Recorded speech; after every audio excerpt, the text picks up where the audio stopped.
Hi, Scott Beardsley here with TubularFitness.com. Today I'd like to talk with you about one of the principles that I use when working out with resistance tubes, and it's the principle of direction or orientation to the door anchor. There are two ways that you can change your orientation to the door anchor, and all of it has to do with the direction that you're facing mostly, but you can also change the orientation of the door anchor itself by moving it to a higher elevation or a lower elevation as you do your workout. The most basic of the orientations to be aware of, or the directions, is facing away from the door anchor. And this is where I'm in a position to do my presses. And when I do a press, I generally feel more stable with my feet if I have them split forward and backward. The heel of my front foot is about 2.5 to 3 feet in front of the toe of my back foot. The further you spread, the more stability you're going to have.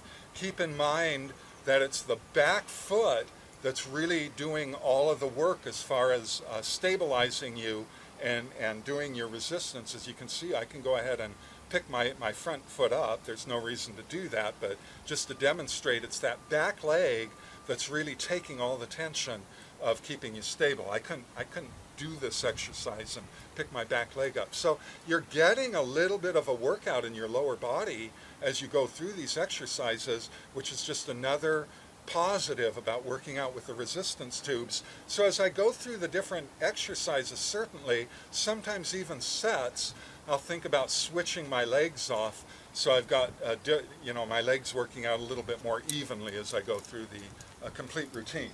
The next orientation obviously is then turning around and facing in toward the anchor. That's the direction that I would be facing to be doing my pulling exercises.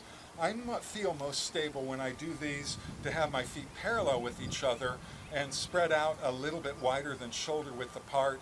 If I've got the anchor at chest height, which I do here, I'll usually squat down just a little bit and lean back to have a real good feel as I do my pulls here. You can also, as well as changing the orientation of your body, you can change the orientation of the anchor itself. And where you might want to think about doing that is when you move on to something like the overhead press. Now, if I were to do the overhead press and I were going to let my body do most of the change in orientation to the anchor, I would bend forward and so that I have the resistance coming from behind my elbow, which allows me to then simulate pushing up and over my head. Now notice, if I keep the tube at a chest height here, I can back in far enough to the anchor where there's actually slack here. Something I wouldn't do unless I had a high enough resistance where I was just going to be pushing out to the end of that range of motion there with a very high resistance. But it is a great advantage to be able to adjust, your distance, which is another principle that I'll talk about later when you leave the anchor where it is. Your other option would be to go ahead and change where the anchor is set. So if I go ahead and I move the anchor down lower, you can see how easy it is, how quickly you can go ahead and change the orientation of the anchor. And you could do the same thing obviously inside by just sliding the anchor down the door frame if you're working out inside. But the thing to keep in mind that could be a negative for you is that unlike having the anchor at my chest level, I can't start with any slack. I mean, I'd have to get down here on my knees to have any slack in this, which means you may need to reduce your resistance to do an overhead press with the anchor set below, because just to get in the starting position, I've already stretched out the tubes quite a bit, so I'm starting with a much higher resistance just to start it out.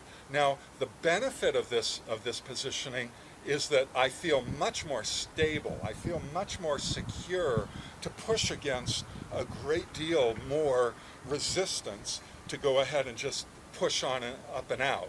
So those are things you're going to want to keep in mind as you develop your own routine as to whether you want to move the anchor down have a little bit more stability, be able to push a little bit more resistance, or you just want to fly through your routine, in which case it's probably better just to go ahead and leave the anchor where it is and just change your body's orientation to the anchor rather than changing the anchor's orientation.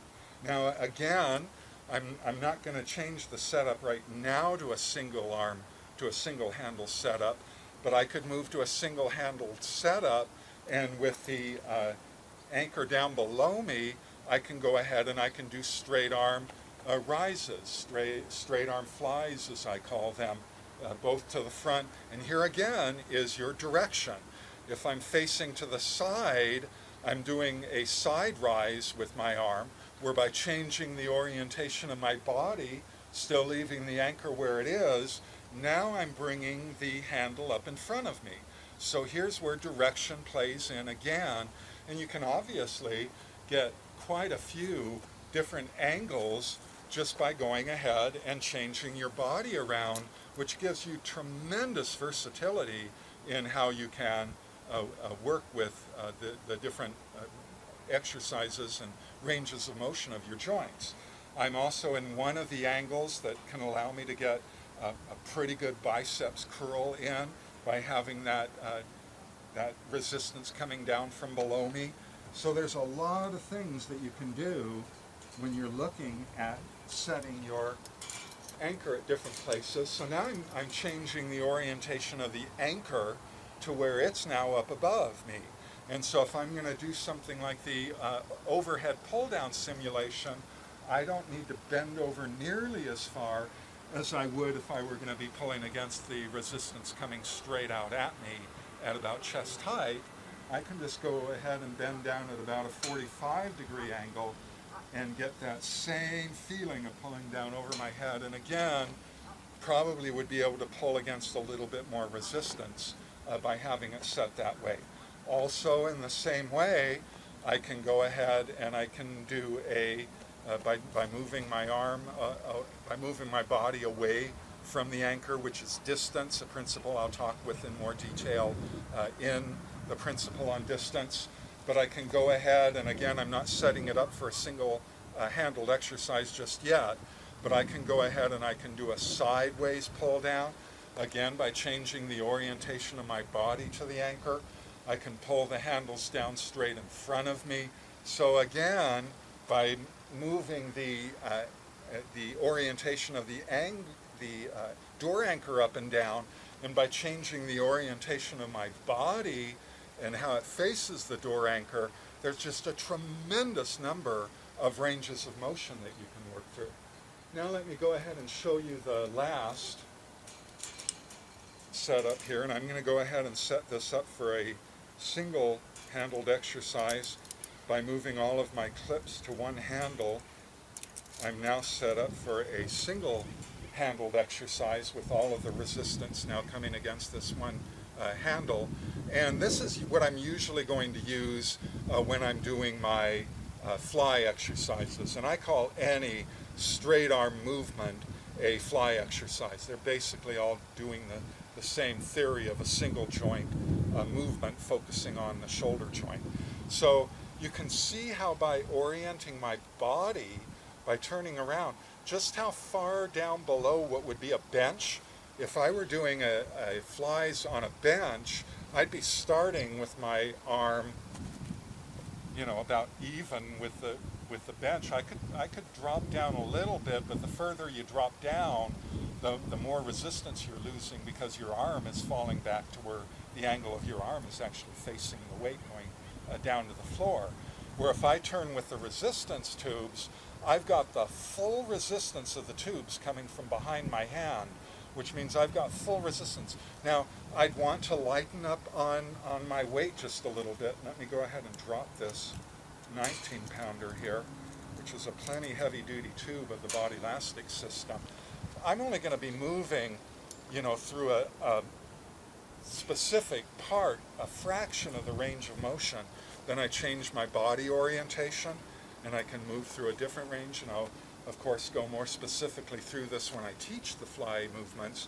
But you can see how by changing your body's orientation to the anchor, And by changing the anchor's orientation, moving it up and down, you've just got an almost infinite number of angles that you can work at to just get a tremendous variance of effects on your different muscle groups. So something for you to think about, and now hopefully you know a little bit more about how to think about approaching using direction when working out with resistance tubes.